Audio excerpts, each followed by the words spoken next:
Chicken leg பீஸை நல்ல ஸ்பைசியான மசாலாவில் ஃப்ரை பண்ணி சீரக சம்பா அரிசிக்கு கொஞ்சம் அதிகமாக தண்ணி வச்சு லைட்டாக குழஞ்ச மாதிரி பிரியாணி செஞ்சு பாருங்கள்.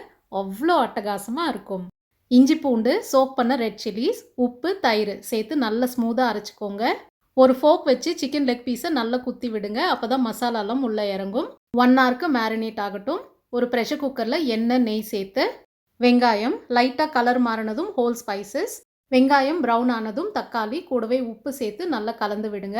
தக்காளி மசிஞ்சதும் மேரினேட் பண்ண சிக்கன், பொடியாக நறுக்குன மல்லி, புதினா ஒரு வாட்டி மிக்ஸ் பண்ணிவிட்டு மூடி வச்சு குக் பண்ணலாம். அடிக்கடி கலந்து விட்டு சிக்கன் பாதி வெந்ததுக்கப்புறம் தண்ணி சேர்த்துக்கலாம். 1 கப் அரிசிக்கு 2 கப் தண்ணி சேர்க்குறேன்.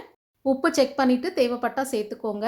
அரை மணி நேரம் ஊற வச்ச சீரக சம்பா அரிசி நல்லா கலந்து விட்டு தண்ணி வற்றினதுக்கப்புறம் நெய் கூடவே மல்லி சேர்த்து லோ ஃப்ளேமில் ஒரே விசில் போதும். சூப்பரான பிரியாணி ரெடி ஆயிடுச்சு.